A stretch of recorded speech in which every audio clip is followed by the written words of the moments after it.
Olá, seja muito bem-vindo ao nosso Momento Consult. Eu me chamo Gilberto Meira, sou consultor jurídico tributário aqui da Consult e o tema do momento, ou os temas do momento Consult recente, têm sido voltados aí a tratar da reforma tributária. E quanto mais nós tratamos do tema, mais dúvidas, por natural, acabam por acontecer. E o capítulo de hoje é dedicado à questão ainda dos créditos atinentes ao IBS e à CBS. Até porque é uma relativa dúvida, há uma dificuldade natural de interpretação nesta fase, já disse isso em outras oportunidades, nós estamos vivendo ainda um processo de cognição, ou seja, de processo de aprendizagem, identificando diferenças, semelhanças no sistema atual, e muitas vezes somos até traídos por conta da interpretação que fazemos.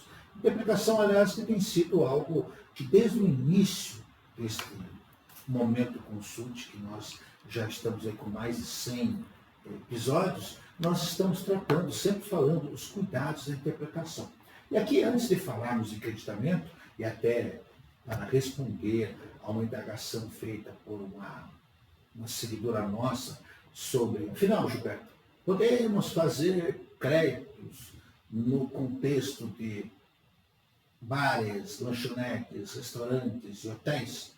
E o tema, naturalmente, tem sugerido discussões, porque nós temos lido a coisa de maneira bastante individualizada.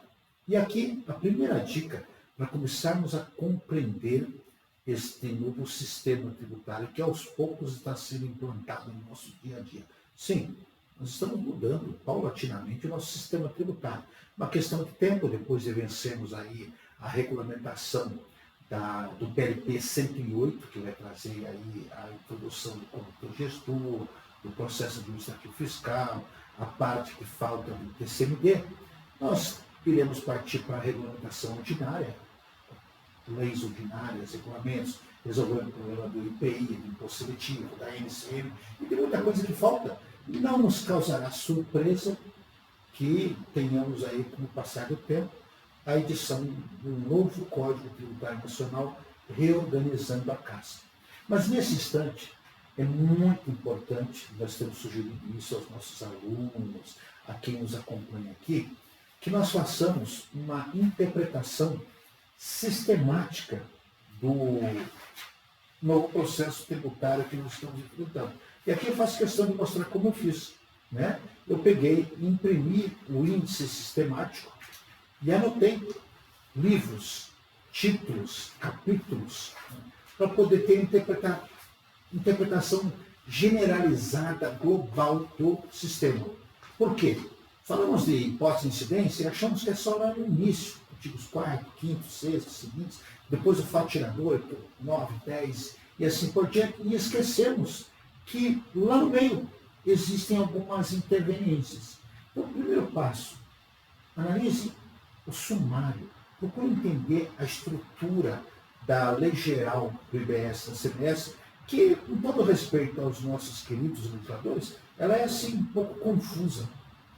E aos poucos nós estamos tentando decifrar o que, do ponto de vista didático, a nosso ver, com todo respeito, repito, é uma falha, tentando compreender um pouquinho do que está descrito nessa estrutura.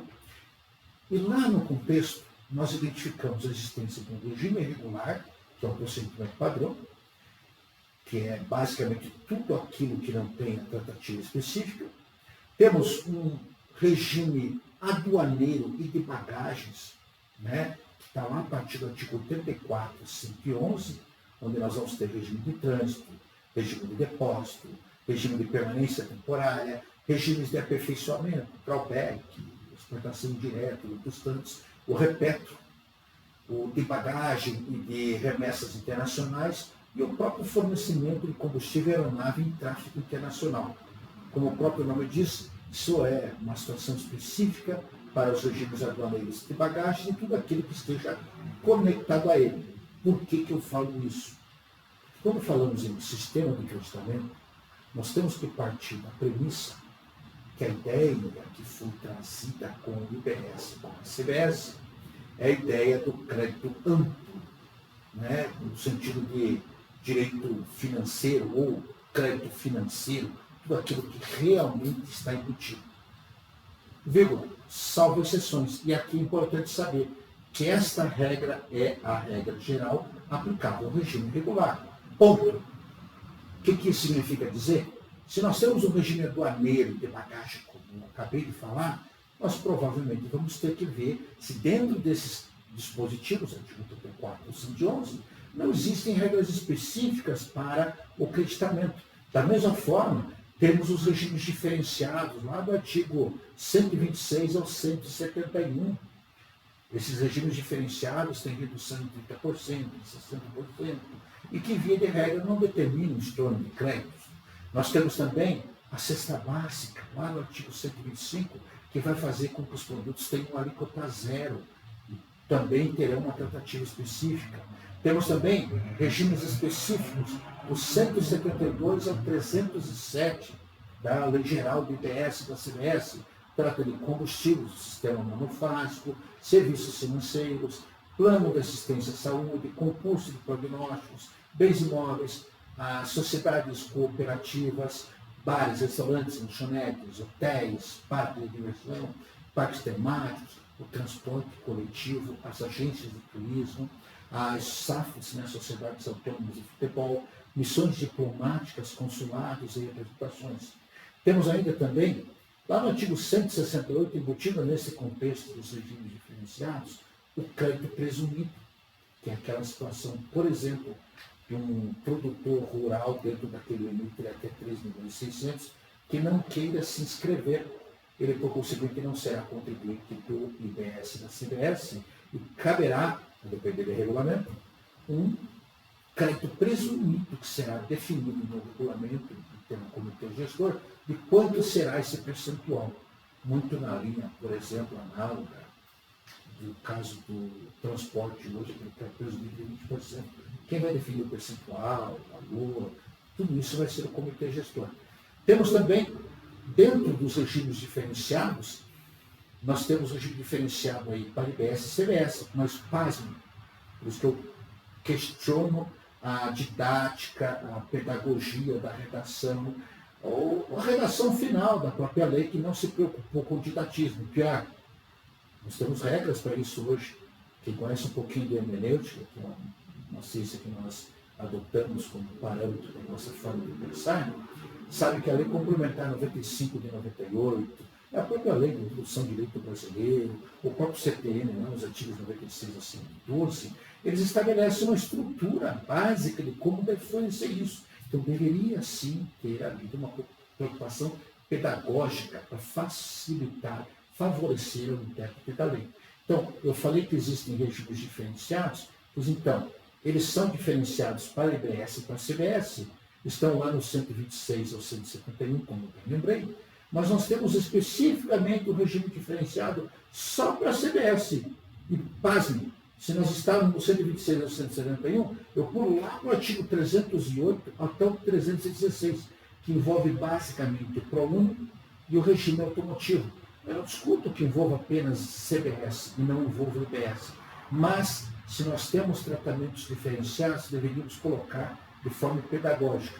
Temos também regimes favorecidos, como, por exemplo, a Zona Franca de Manaus, a área do livre comércio, que estão lá nos artigos 439 e 471.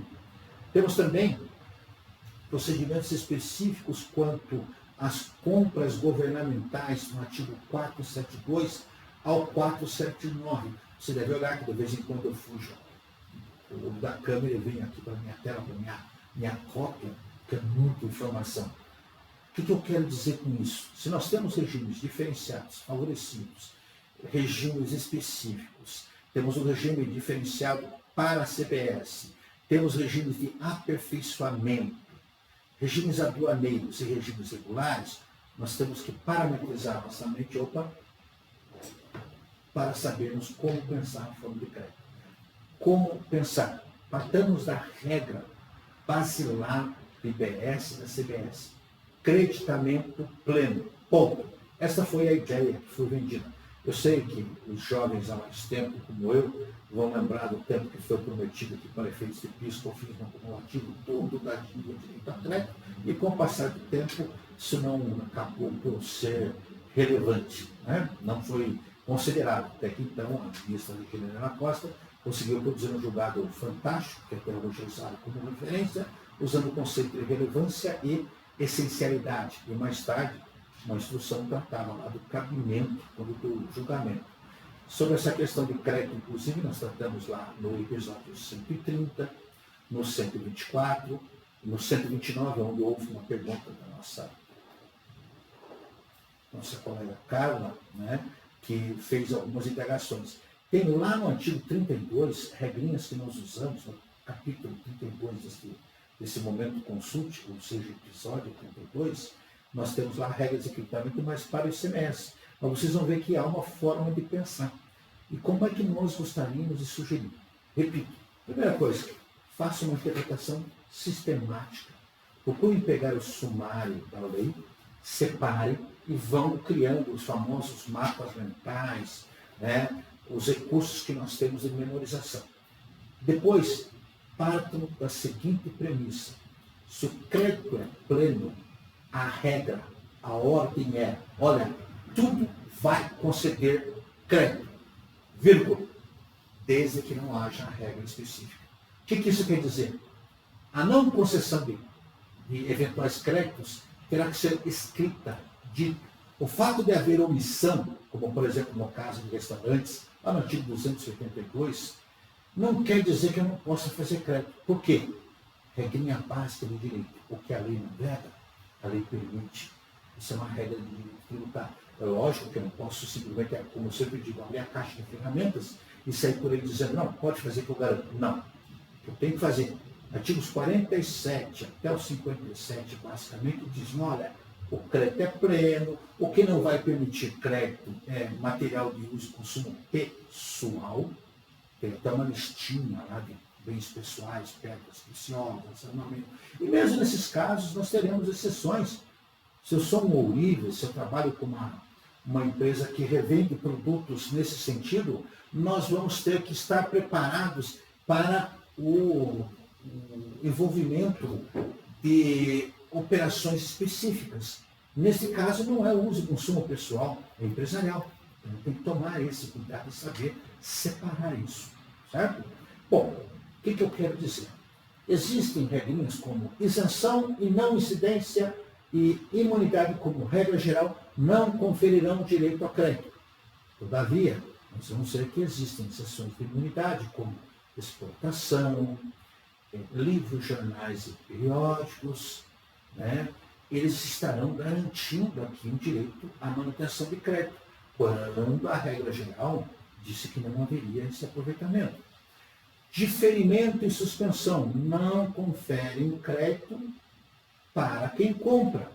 Todavia, o diferimento de quem comprou com débito não tem nenhuma regra dizendo algo contrário. E aqui eu faço uma observação que lá no episódio 124, nós talvez não tenhamos sido muito claros quanto a isso, e por isso que eu voltei ao tema. Já a suspensão, muito na linha do que é feito hoje, o conceito do IPI, como se diz na África de Manaus, nós temos lá o PIN, e que é a prova de internamento de mercadorias, nós acabamos por adotar todo o processo de complementação. A prova de internamento da mercadoria que converte a suspensão em isenção e, por conseguinte, garante a manutenção de crédito. Tudo bem que a Zona Franca de Manaus, a Amazônia Ocidental são equiparados à exportação por força de entendimento judicial hoje, mas aqui, hoje, a suspensão como regra geral, ela vai determinar que haverá um encerramento de uma etapa. Se por um acaso não for cumprido o requisito, você vai ter que pagar o IBS, por conseguinte você vai pagar, vai recuperar o crédito. Resumo da obra, em princípio a suspensão não irá fornecer crédito. Todavia, se ela não for cumprida, a etapa toda da suspensão, você poderá recuperar o imposto. Bom, resumindo, quando falamos em restaurantes, lanchonetes, não é o fato do artigo 282 e seguintes tratarem lá dizendo especificamente de situações pontuais, né, como serviços de saúde, serviços financeiros, que ele não permite o aproveitamento do crédito para restaurantes. Eles vão ter um redutor, né, em 40% e vão pagar um valor a menor. Isso não impede que eles façam crédito de combustíveis, façam crédito de transportes que eles recebam, de insumos. Sempre lembrando, por óbvio, que se um restaurante confecciona alimentos, ele vai comprar frutas e verduras. E muitas dessas frutas e verduras estão no conceito da cesta básica ter alíquota zero, que significa dizer que se eu compro com alíquota zero, eu não tenho crédito a fazer. Ou seja, o princípio é o mesmo. Se eu tenho débito na hora da aquisição, eu terei débito na hora que eu vender, eu farei crédito. Se eu compro com débito integral e tenho tributação integral, eu terei direito ao crédito. Há, inclusive, algumas situações de discussão judicial que certamente irão acontecer.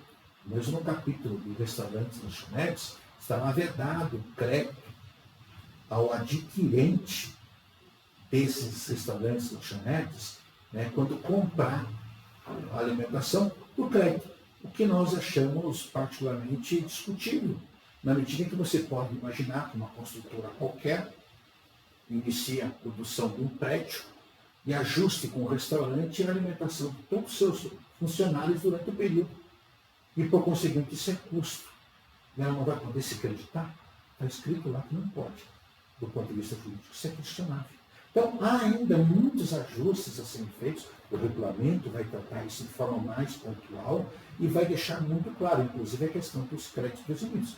Mas, resumindo, usem a regra do artigo 47 até o 57 e, lá nos regimes diferenciados, específicos, favorecidos, vejam se não há restrição.